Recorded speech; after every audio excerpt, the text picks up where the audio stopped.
It's time now for St. Helens Town Talk Cafe with your host, Steve Toski. The opinions heard on this program are not necessarily those of KOHI Radio, staff, or advertisers. You can call in now at 503-397-1600. Now, here's Steve. Hey, welcome to the cafe. Good afternoon, everybody. We're hanging out. Today's special, pumpkin soup. Marty and I are hanging out. Another gloomy day. And we're going to be talking to one of our fellow restaurant owners, Wilson Waller. We'll be talking Klondike. And sitting here at the bar with me, Kathy Deering, a psychic who is going to be running some seances here at the Klondike Hotel. So we're going to be talking about some hauntings. And then we're also talking a little bit about the Klondike and the restaurant business. And Tim Adams is here as well, the manager at the Klondike. And we're going to be talking about everything Klondike, ghosts, food, and Holcomb Waller. Maybe we'll get a sighting from him. And then we've got the Mighty Kohai billboard coming up soon, so be looking for that. So welcome to Town Talk Cafe. Kathy, welcome. Well, thank you. And then Kim, welcome. Hi. Okay, let's go back to the soundproof room so you can get out of this crowd. Another busy day. Thank you, Linda. Okay. Pumpkin soup, big time for a Halloween show. Now, Kathy Deering, I understand. I tried earlier before we got on here, or I wanted to call you a medium, but that's not what you do. You're a psychic. I'm a psychic, yes. Okay, and so for those of us that have only experienced ghosts, perhaps somewhere, I don't know, now and then, and been terrified, or so. What is the difference between a psychic and a medium? Well, my understanding, a medium has spirits that talk through them. And when I'm around spirits, or they're around me, I should say, I can feel them, sense them. If they have a message, they tell me the message. So I'm very much aware of what's going on. Oh, and then I think that, how long have you been a psychic? How long is that? I was actually born with a psychic veil. And with that is skin over the eyes. And it's not like the doctor said, oh, my God, your daughter was born with this veil. When he tore it off, it tore a scar on my cheek. And he wanted to let her know it wasn't a birthmark. And I was actually born in the hospital here in St. Helens. Wow. And so you were you diagnosed by a doctor as a psychic? No. No? No, just somebody with a scar on their cheek. But later on, we have found out some children are born with that, and it's called a cowl. Can you show it to me? Is it here? Can I see it? It's probably very faded because I'm so young now. I can see it. Oh, my God.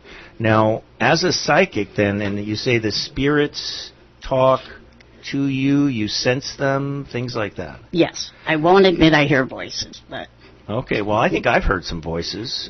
Not frequently, but sometimes. I don't say that very often because that people have a tendency to want to lock me up if I say that, Marty. Gotta be careful.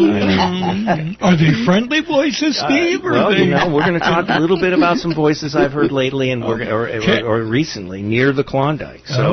So if you're going around, what is it like experiencing life as a psychic? How would you say it may be different from those of us that aren't as spiritually connected? Well, you know what's funny? I never knew any difference until I was older. So around 14 is when I started doing readings. I actually do psychic readings.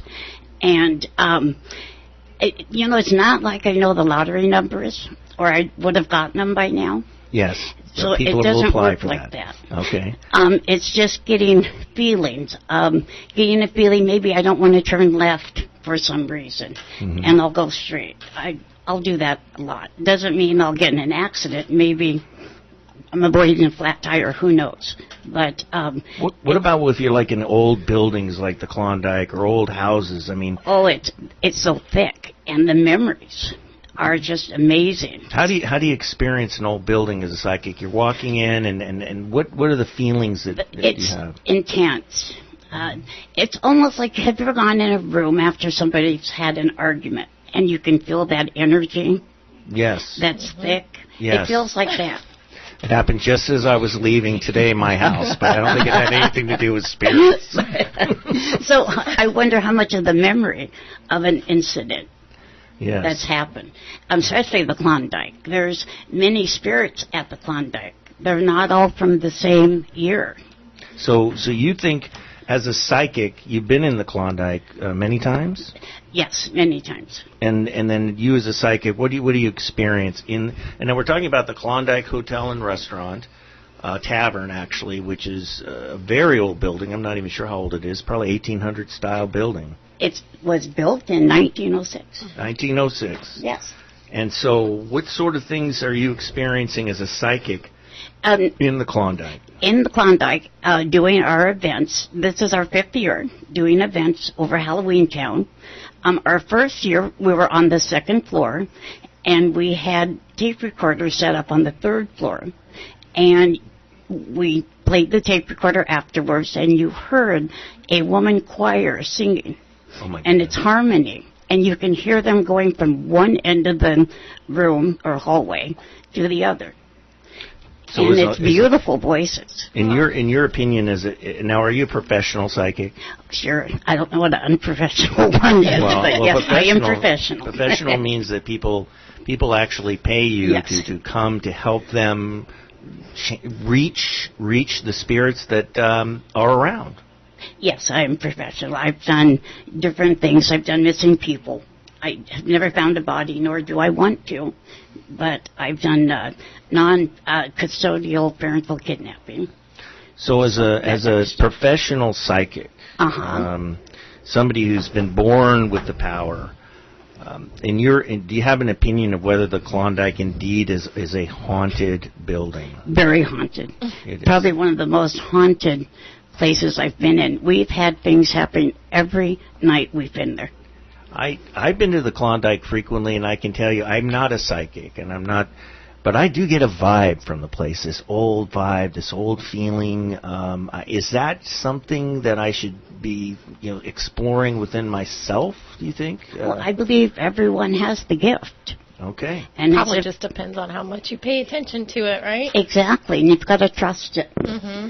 So And a lot of us don't listen to our instincts, but when you do, you're like, oh, I should have listened to my instinct. Yes. So yes. so then if a person's saying, I'm really feeling something here, and is there some kind of something going on here that's more, you encourage them to reach out with something. What would you say people should reach out with? reach out within themselves, Mhm. and don't worry about being judged or any of that. Just say what you feel. Like during our seances, I want people to, because we'll kind of have a platform of how we'll do it, and then at one point when we're really focusing in on the spirits, and this is spirits of the Klondike or any spirits passing through. So, because So I want to say this about our seance here. Now there's going to be 2 seances at the Klondike, right? yes. And I know there's one this Saturday night, and I am going at 10 o'clock to this seance with some other people. And Kim Adams, she's the manager of the Klondike. She's here. Kim, will you be there? I don't know if I need to be there. I've already seen enough. You've seen enough. Okay. I've heard enough. It's more of hearing stuff. Uh-huh. A lot of times when you're just there closing at night, you hear weird things. Or I've heard the piano play in the dining room. That was one weird thing. We were just like, what was that? Me and the other manager look at each other, and Stephanie ran towards it, and I'm like, what are you doing? And there was nothing there. There's nobody there. It was completely dark and closed down and locked up. And So for those of you definitely that have those moments where you feel like it's like there's something moving or alive in there, and you just don't know what it is. now, I think the piano's in the entry. The area. lobby, yeah, right Yes. in the parlor when you walk in. And so you guys were clearing the house is empty, and then both of you... Yeah, we were both sitting there just doing our paperwork at the end of the night, and we both heard it. And then afterwards, we both mimicked the note that we heard, and we both, sounded the same note. So it was weird. It just sounded like somebody hit a note, very soft. I want to hear it. I don't. It was. I can't remember it, the Okay. exact note, but we both hummed the exact same note of what we heard. So We have that I on thought that was tape. weird. Oh, really? We taped piano this year. Wow.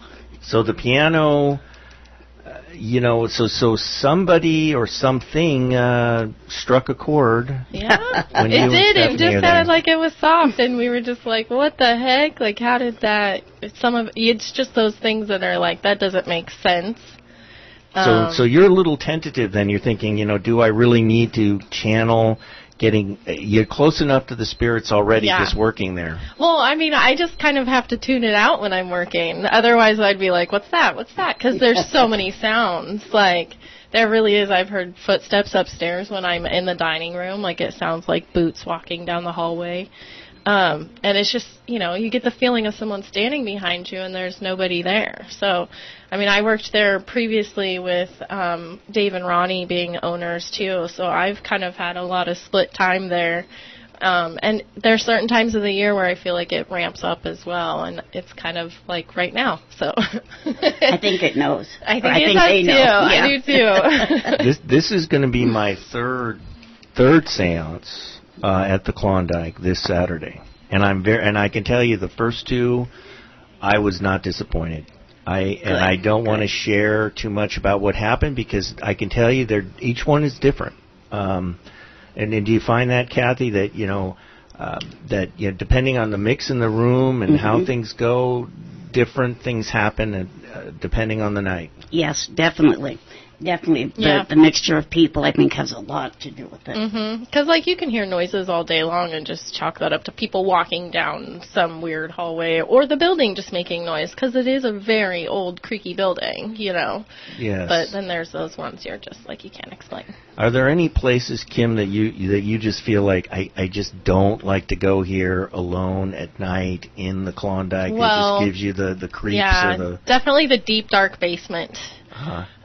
Also, there's a room on the second floor. They call it the cowboy room. Okay. I don't like that room. That one's a really heavy room. Like, it feels weird in there. That was one room I got a weird vibe in. Are there any stories about the cowboy room that we can share it on a family-oriented program? Yeah. We're doing the tours, and that's all part of it. It's part of the history and the lore of it all. I'll get the bleeper button ready. I know, you better be careful. There could be kids listening out there. We want to make sure that we're being appropriate. So now here's my test, okay? I have 2 extra tickets for this Saturday seance. My understanding the seance is sold out. Am I right, Kathy? Yes, it is. Okay, yes. So it's sold out. So this Saturday at the Klondike, I know there's going to be a band dancing, not a band, but a DJ and dancing, costumes, having a lot of fun Saturday night. And then right on the tail of that is going to be this seance. And I'm going to be there with members of my family and some people that I know. But I have 2 extra tickets that I am willing to give away to the first caller that can call here. We'll see if anybody's actually listening. Marty, Marty, what is... Let's use 503-397-1600. All right, you got to call, but then you got to come on the show, and you got to ask a question about the Klondike. That's it. 2 tickets to the seance. It's the test to see if how well we're doing with our audience. At least audiences that can dial the phone. Yeah, hopefully they're not ghosts. Hopefully they're humans. Yes, and if you're listening to this show on a rebroadcast, don't bother calling in. Don't do it. Only live today on Friday. That's right. Only live today. Okay. And it's a Sangria seance. That's correct. Yes. So this is not a free ticket we're talking about, and there's sangria to drink, and it is an adult. I think it's an adult show. So 21 and older. Yeah. Okay. All right. Because we figure if we don't get spirits from the Klondike, at least everyone will get full of spirits. That's it. Guaranteed no matter what. Well, I can tell you this, based upon my prior experience at the Klondike, it's pretty hard to avoid the spirits during the seance. They have a tendency to show up. I'm very much looking forward to it.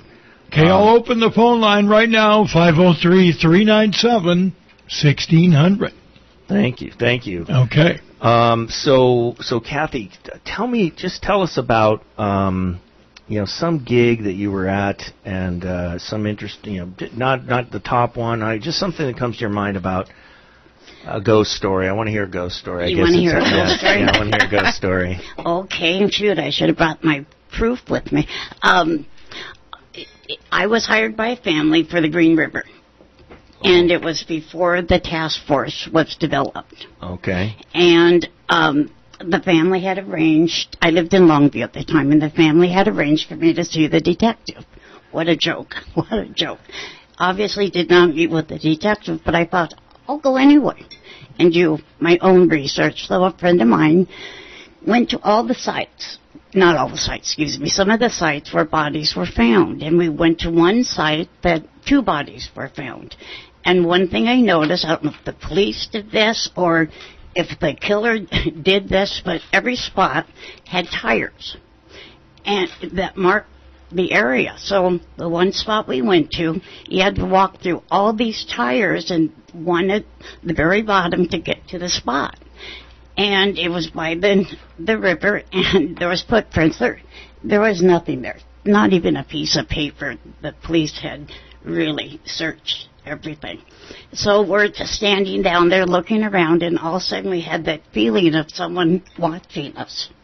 And I thought, oh my God, he came back. How dumb are we? No one knows where we're at.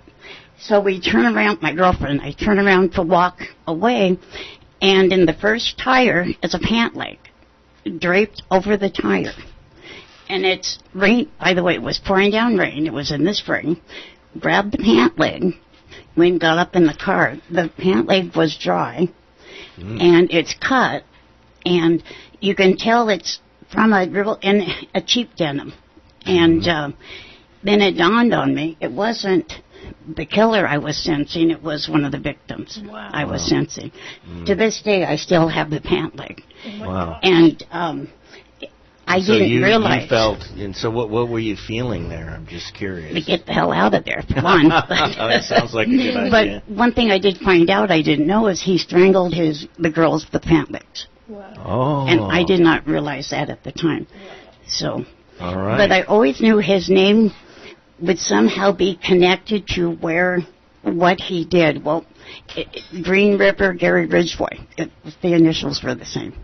That's what I was picking up on. Oh, wow.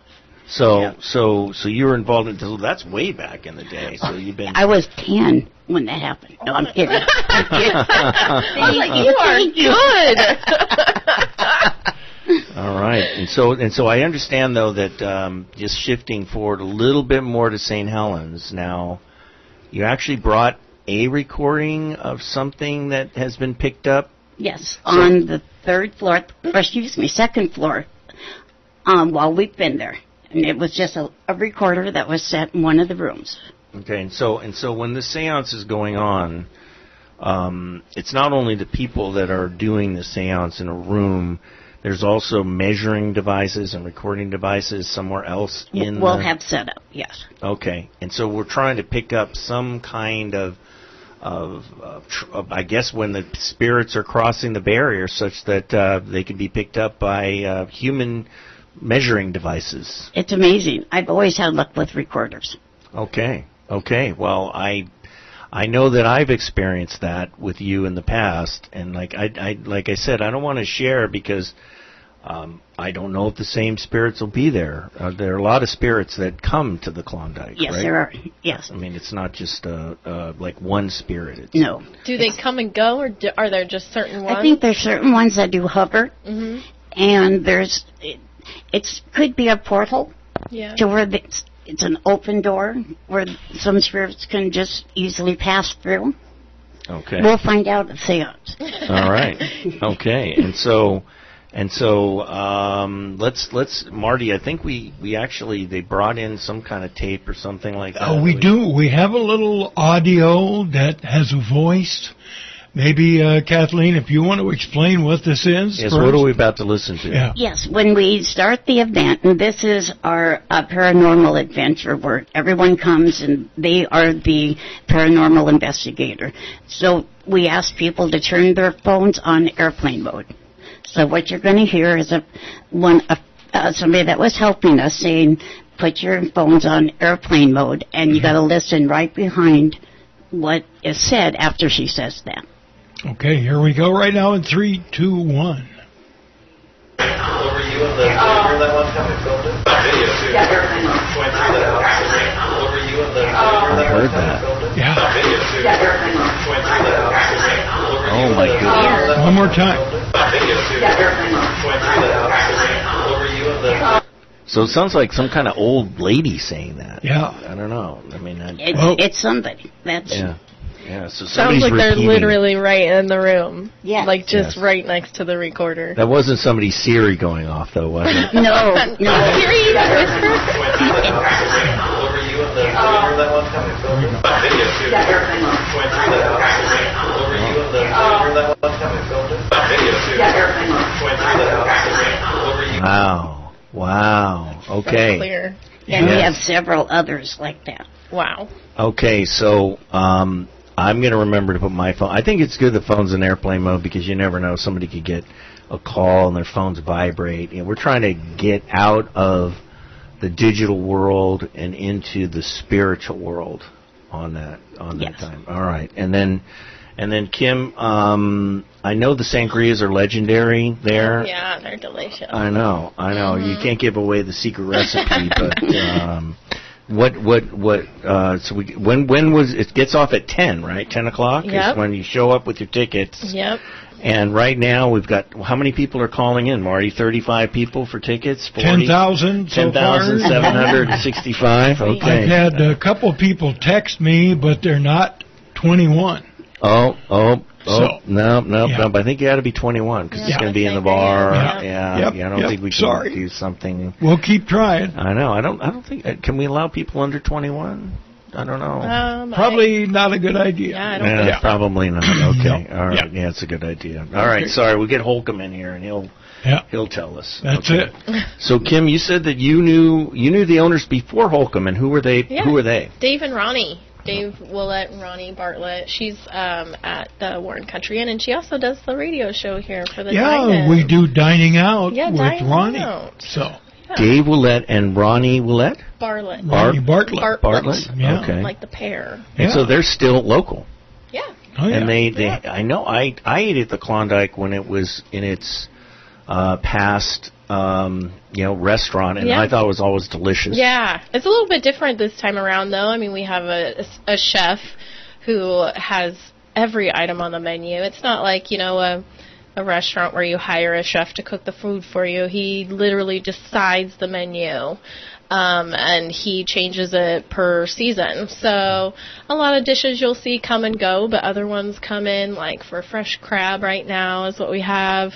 It'll be changing eventually, but, he's very talented. So I would say the food is a little bit different than it used to be, just because it's kind of more refined and from an executive chef type of position. I think it's different, and I think that one of the from being a person that went to both restaurants, the food was excellent. Yeah. Used to go to the Klondike, and it was excellent then. It's excellent now. Different.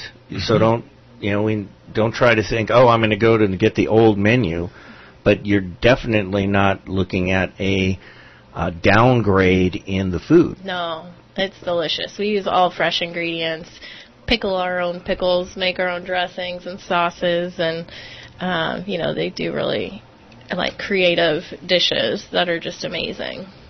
And then how long did you work for Dave and Ronnie? I worked there previously for about 6 years. Okay. Yeah. All right. And then I'm trying to remember the fare. It was kind of I think I used to get the prime rib if there was prime rib. Yeah, we used to have prime rib. We're actually talking about bringing that back too.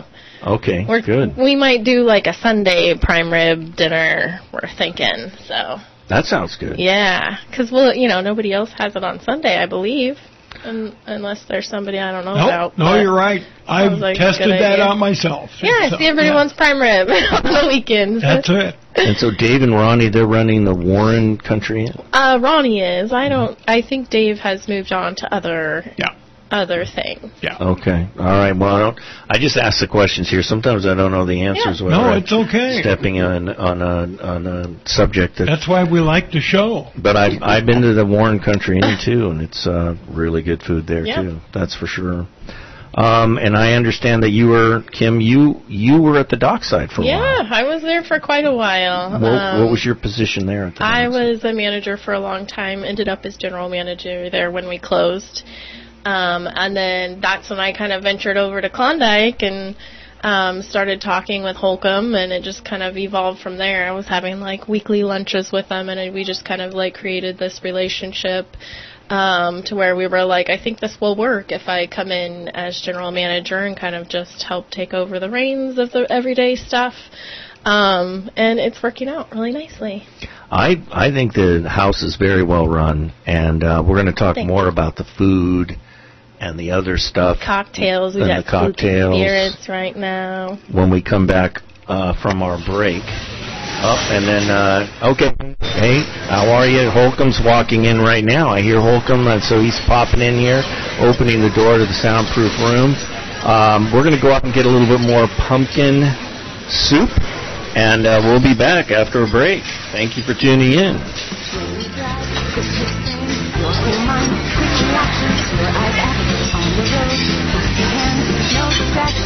Before you start your car, you gotta park your phone. When you drive, leave it alone. When you drive with control, you will have less fender benders. We'll avoid traffic jams, injuries from rear enders. Before you start your car, you gotta park your phone. When you drive, just leave it alone. There's a law in Oregon. Did we mention get caught red-handed not paying attention? It's $1,000 fine. That's some cash. And a double suit too if your cause a crash. So don't text, don't scroll. Let your screen go dark. When it's time to roll, put your phone in park. Before you start your car, you gotta park your phone. When you drive, leave it alone. Drive safely. It's the way to go. A message from ODOT. You are not authorized to access this facility. Having a problem with your desktop, laptop, or tablet top? Warning. Self-destruct sequence has been initiated. Warp core overload in 7 minutes. It's never too late to call Brady at Preheim.com, 503-543-4884, or email Brady on the web at Brady@Preheim.com. Serving Columbia County for over 24 years. Desktops, laptop, tablet top, cell phone top, and Brady makes house calls and business calls. So don't put up with a slow or no computer. Give Brady a call now, 503-543-4884 at Preheim.com. Brady is the only guy I know with a cardboard cutout of Mr. Spock behind his desk. And we are back here on St. Helens Town Talk Cafe with Steve Toski. Oh, it's getting busy here, Steve. I think so.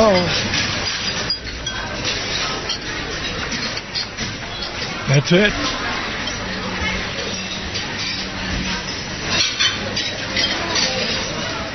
I think so.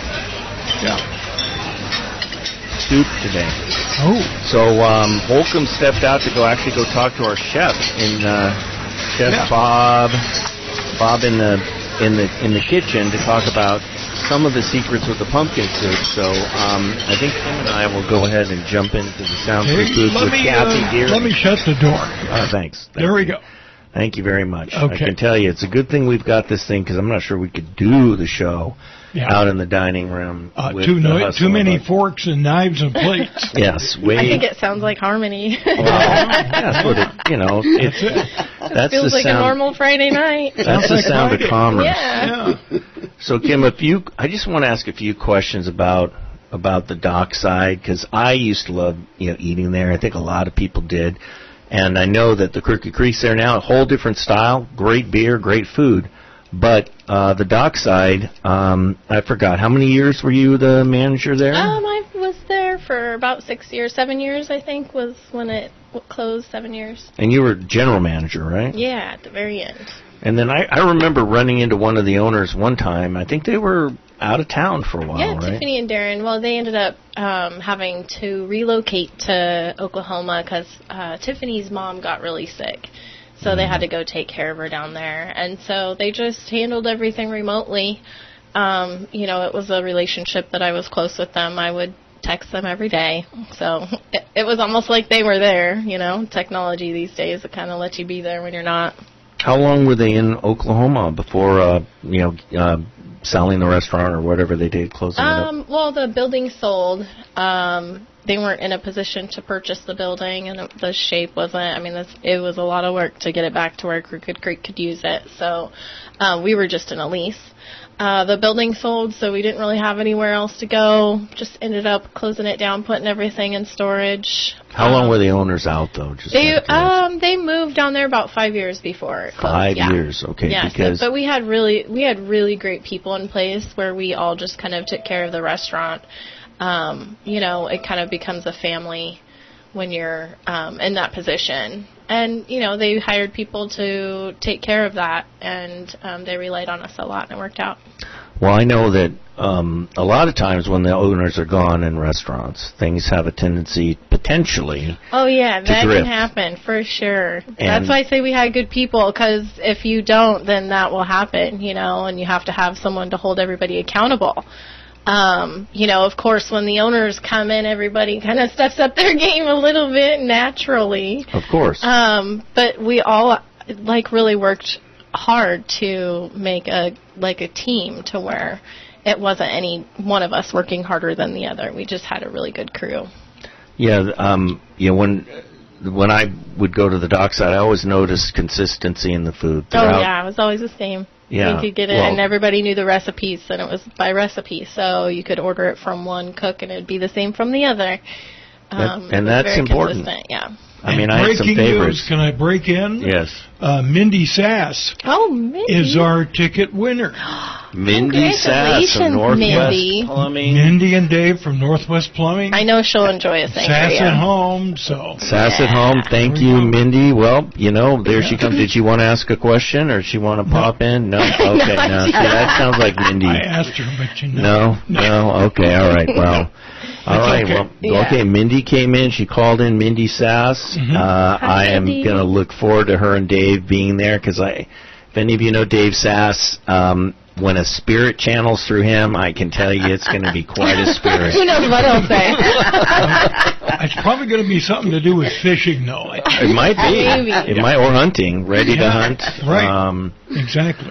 So I want to talk to you a little bit. So the point is about your management of the dockside for all those years, and the owners being, unfortunately, sounds like out of town to care for family.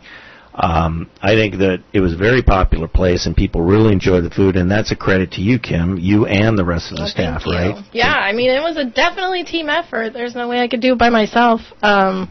It's all about supporting each other, too. We had to go through COVID and do takeout only and lemon drop mix. There were so many things that carried us through, but we all really just had to work together. And did did Holcomb catch any other gems? What do we call it? Gems from the dockside and from that are now working for the Klondike in addition to yourself. And who are they? So Chelsea, she was our kitchen manager when we had our final days there at the dockside. She's super talented. She can sling a lot of pastas, but she's a great cook. She's very creative, and sometimes I'll just be like, Chelsea, make me something. I don't know what I want, and she'll make me something amazing. So she's a great person to have in there. And then also James, the other bartender, that was at Dockside. He's at Klondike right now. So he's mostly Friday, Saturday nights, and we just we enjoy seeing a lot of the people that we did used to see at Dockside. They've kind of become our regulars, too, over here at the Klondike, which is great. I was able to kind of use some of my same cocktail style and bring that over, too, which is, people really missed that when Dockside closed, so I was able to kind of give them a little bit more of that when I went to the Klondike. And I from personal experience, I've been to the Klondike, I don't know, You don't have a few times, A few times. You don't have a table named after me Well, yet. enough to have your own drink named after, I mean, Yes. you order the usual. Yes, so what is the usual, just in case some of comes you would in like and to he try says, I'll take the usual. And so that means a Don Julio margarita with a whole shot of Grand Marnier on the side. That's yes right. to salt and fresh lime. Thank you. But we do use fresh squeezed juice, so it is the best margarita, I believe. I can tell you it is a dynamite margarita, and I highly recommend it to anybody at any time of the day, afternoon. It's like a Cadillac margarita with a little extra. Oh, with a lot of extra, I can tell you. A lot of extra, and the juice, the salt, everything from head to toe. And then what other specialty drinks is the Klondike serving? And then so we've got James at the bar, who's from the docks, dockside, and I can tell you, James, I've had great experiences with all the bartenders there, but let's talk about some other specialty cocktails. Yeah, we do a really good old-fashioned. Our balsamic fig old-fashioned on the menu is really good right now. It's kind of an interesting combination that you wouldn't think goes together, but it's become some people's favorites. So we usually have like some kind of seasonal old-fashioned available, and then this year for like some of our Halloween drinks, we made this one that was a pumpkin pie martini, and we called it the Basic Witch. That was my favorite because it's it's so good because it's got Tito's, which is very basic, and then we put like a nice little like pumpkin soft foam on top. It's kind of a little play off the pumpkin spice latte, kind of like. I can say I've had the old fashioned, and that sounds like a good. I've never heard anybody say they've had a bad cocktail at the Klondike. No, me neither. We never get them returned. Nobody ever sends it back saying I don't like this. Isn't that funny? Yeah. And so you had said something about now. I'm going to take a look at the menu here, and a lot of people, I see them out there, and a lot of folks who have not yet tried the Klondike, the new Klondike, if we would. They're saying, we had a discussion that this chef is. We're talking about who's a chef? Chef Jacob Baker, which he just received one of our employee awards for the small business program that they have going on. But he's worked at Jake's for many, many years. He was a catering chef, and he's been an executive chef of other restaurants around the Portland area. And Holcomb reached out and found him, like he searched him out. So, speaking of Holcomb. Oh, here he comes. So Holcomb is just in the back room talking to our chef, but does Holcomb have some earphones to get on there? Thank you. And he got in without going through the dining area, which is amazing. I know. It's amazing how he got through that. Didn't even have to open the door. No, that was good. It's part of my ghostly reputation. I just pass through walls. That's right. Holcomb, welcome, Holcomb Waller, the owner of the Klondike. Thank you. I was just going over with Kim the menu. We just kind of got past. In fact, we just got past the first round of drinks. Yep. And I was saying that some folks, they say, I like the old Klondike, and I was saying that the food is just so good there now, and we're talking about the chef. So Holcomb, why don't you talk to us a little bit about the chef that's doing some of the creations there at the Klondike? Yeah, absolutely. Well, we were blessed to hire Chef Jacob Baker a year after he relocated from Portland to downtown St. Helens, Riverside, historic St. Helens. He lives very close to the restaurant, and it was just such crazy coincidence that this awesome, sort of cordon bleu trained chef had relocated and was making an annoying commute to a fine dining restaurant where he was the executive chef, and we sort of nabbed him and said, why don't you just walk down the hill to work? And he is really talented. I can attest to that. Yeah. From what my palate has told me. Yeah. In addition to just being an amazing trained culinary sort of genius in a way, he's really, really great as a teacher and a manager and kind of a leader in the kitchen. And I have to say, like, people keep telling me to watch that show. I think it's called The Bear, where, like, everyone in the kitchen is screaming and yelling and doing cocaine or whatever. Is that what it's like at the Klondike, or just the spirits? No, it's the opposite. Kathy, can you confirm I'm whether... staying out of this one. You know, there's this reputation for kitchens and restaurants being really crazy places, and plates are flying. Here we just, only the ghosts make the plates fly. Chef Jake has a great disposition for training up people. When we first started, a lot of our first, kitchen staff were not terribly experienced, and he was training them from dishwasher to prep cook, from prep cook to sauté, from sauté to garde-manger, or whatever that word is, where you put salads together at a station. So he's just a great a culinary visionary, and he's just a great person as a team lead. So when we talk about keeping it local St. Helens, we're talking about a person who lives in town, who happens to be a master chef, trained chef, who would normally be commuting to Portland, and you've somehow gotten this person to come in and really do some fine creations at the restaurant, walk to work. I think so. And we kind of, we had to thread a certain needle with the menu, because on the one hand, we're trying to be the special event, fine dining option, and on the other hand, we're trying to be a food resource for the whole community. In other words, we want things at all price points. We want to satisfy a wide range of palates. And we want to be kind of local. We don't want to be the kind of restaurant that's elsewhere. We want to be the finer restaurant option for this place. So, he had lived here a year and had eaten everywhere.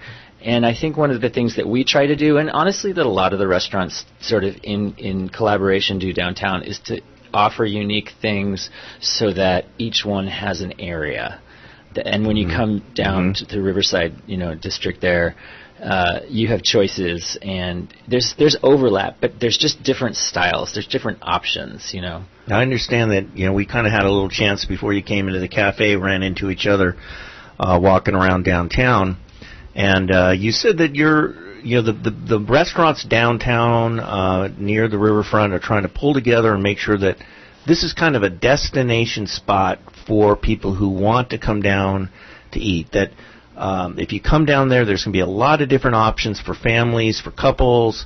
One restaurant might be a little full, but there's others. And the restaurants are trying to pull together and make sure people know that there's a lot of choices down there.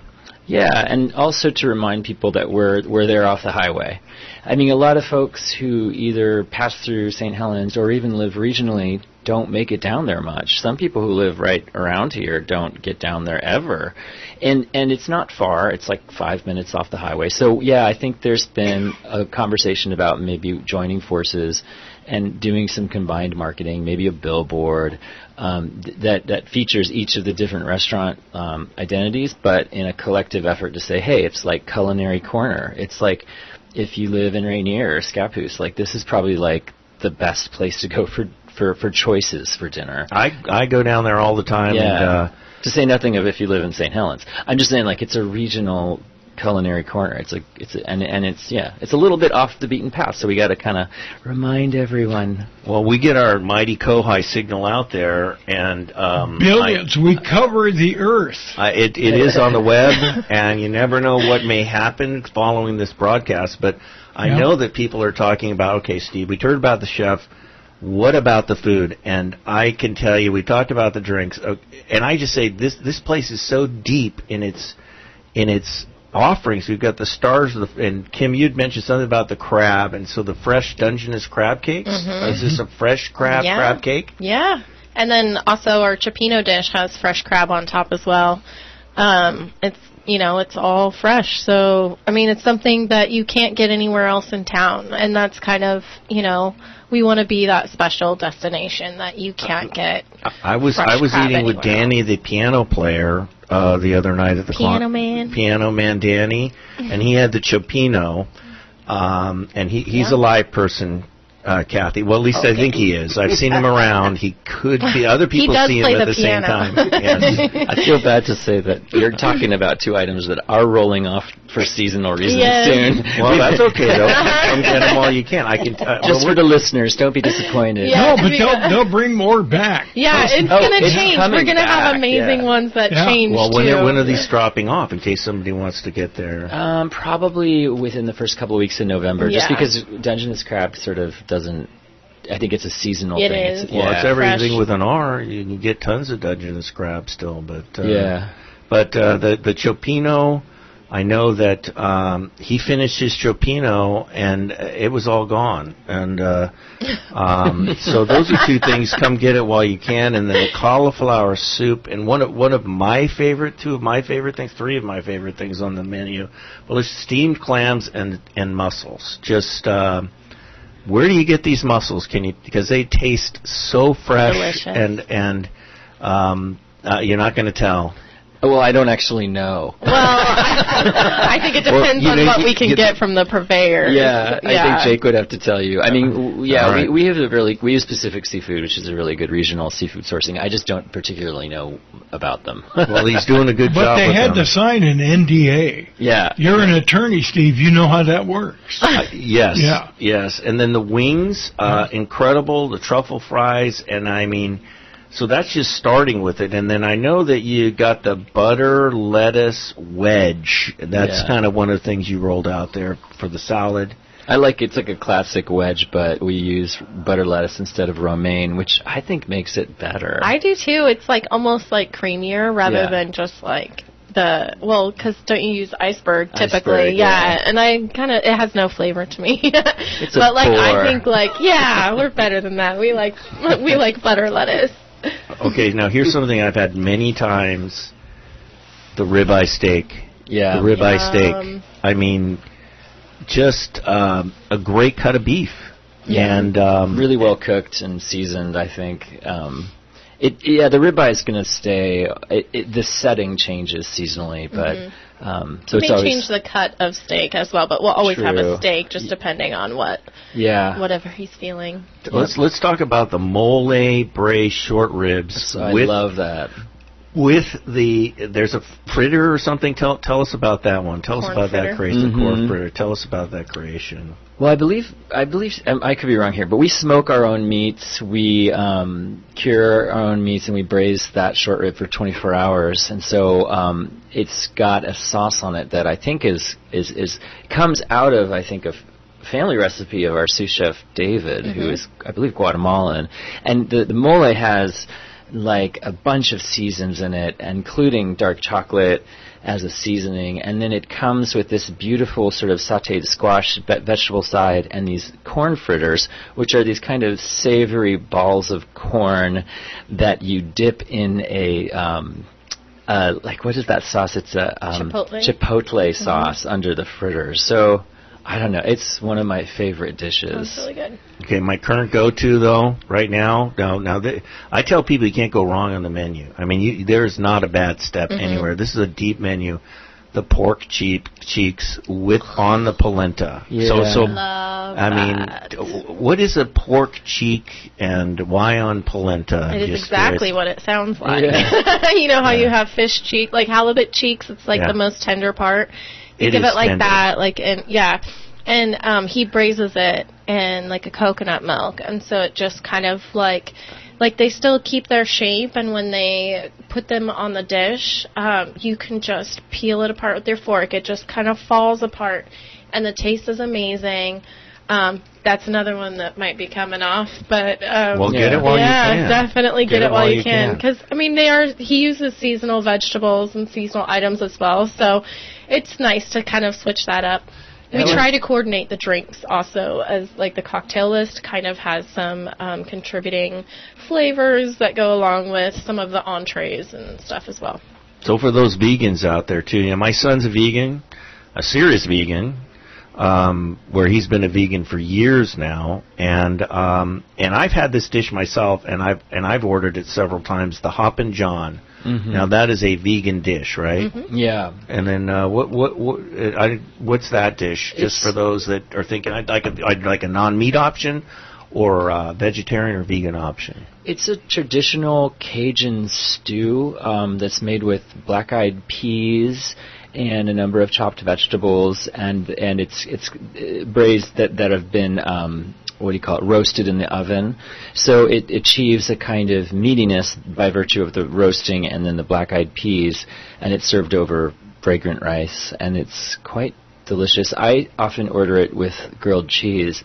With grilled chicken, with grilled cheese. It'd be great with grilled cheese, but with grilled chicken on top, because I'm not vegan and I'm an obsessive weightlifter. Okay. But also on the menu, I'd like to point out, if you are vegan or you have gluten restrictions, it's noted on there. It is. Yeah. So if you have food allergies, it's not too difficult to find something that would work for you. And a lot of the things on there, they're not listed as gluten-free, but there might be a substitution or a sauce that we can leave off that would make it gluten-free. So those that have allergies or are vegan, there's always dairy-free is also another. We have a lot of dairy-free dishes. Yeah. Gluten-free, dairy-free, and vegan are kind of our three main categories. And vegan obviously covers vegetarians. And I know the chef will purposely choose, a sauce that might be gluten-free just so more people can have it. Like, when we're doing chowder, we're making homemade chowder right now for our patio kitchen throughout October. And instead of putting the bacon in the chowder, he serves it on top as a garnish so that more people can enjoy the chowder if they don't eat bacon or pork or meat, altogether. So it's nice. He's thoughtful of of everybody. He wants everybody to be able to have it, Yeah. So it's kind of nice that he thinks of little options like that. Some people are saying, "Oh, that all sounds good, but I have kids." So, but I know there's a whole list of burgers that you've got just for those that want to get a burger and some fries. Yeah, we've had what we've called for a while the not-so-secret kids menu, and that was simply because we hadn't printed the menu yet. That we finally actually printed the crayon color-in kids menu. So we now have a lunch, brunch, and dinner kids menu, which includes kids' drinks and desserts, so it's really fun. We got 4 minutes left, so what can people look forward to? We've got this one menu that is doing great, but then what can people look forward to in the future from the Klondike as far as the menu is concerned? Oh, that's secret. Tell you about the rumors. Okay, what are the rumors? There's rumblings, and we can't commit to anything. Yeah, we have to make sure that they all go through. Oh, yeah. Kathleen, there's a project for you. No. You should tell me what's going to happen. But I can tell you that there's rumors of fish and chips, which is exciting because I think we know from the past that fish and chips was a favorite. Yeah. And previous incarnations of the Klondike. There's been rumors of the world's greatest prime rib night. I'm there. I did let that little bit of that squeaked out. Well, I asked her directly about prime rib. So. And it's actually Chef Jake is such a stickler for how excellent this prime rib must be and how perfectly it must be kept in a hot hole that we have to spend lots of money on new equipment in order to achieve this perfect prime rib knife. So we're working on that. So those are some exciting previews. So Holcomb, I know that we're running out of time here. What are your plans for the Klondike? I mean, is it going to be a hotel one day? Yeah. Okay, yeah, good. And what's the vision? Just kind of give us, and I know that things may, where are we headed with that building and hotel here in St. Helens? Well, most immediately in the next year, everybody here in the community is going to see some construction start, and that is both reinforcing the foundation and adding a beautiful covered porch that will face the patio, which will help connect the restaurant to the outside and offer this beautiful outdoor seating at the restaurant level. And that process will also finally achieve ADA access to the restaurant. So that's coming soon. And in a slightly further term, you can see, everyone can expect to see those rooms being occupiable again, the restaurant level shifting a little bit so that the entrance becomes the lobby of the hotel and the entrance of the restaurant will actually shift locations over by the Muckle building towards the river. In other words, a mid-block entrance. You could always go in the lobby and go in the restaurant, but there's going to be a dedicated entrance for the hotel and one for the lobby. And That sounds very nice. The idea is that, the whole property will include like a wedding lawn where the current sort of staff parking lot is. The patio will remain as it is. There'll be a beautiful porch facing the patio, and the rooms will reopen. How many rooms do you think you'll end up with when it's all said and done? There's going to be 19. Beautiful. Yeah. And then these will be old hotel type. Old hotel. Yep. People are coming in. Are you going to be at the Seance, Holcomb? Oh, yeah. I know. Holcomb, I've been there every year. I have to lock up. Okay. Kathy, I'm going to see you Saturday. Yes, I'm looking forward to it. And Kim, thank you so much for being here. Holcomb, thanks for stopping in. Yay. And thanks, everybody, for dropping into the cafe today, and we'll be talking to you next week. Sounds like a plan.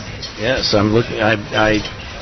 We're out of pumpkin soup. It's gone. That's it. It's gone. It's gone. So, and there is also going to be some dancing and some costumes going on Saturday night. And I hear there could be a wizard sighting. You never know. There could be a major wizard sighting. The second one this year. Okay, good. Here we go. You've been listening to the St. Helens Town Talk Cafe with Steve Toski. Address your comments to kohi.radio@gmail.com and listen again at 4 o'clock Monday through Friday for St. Helens Town Talk Cafe here on KOHI.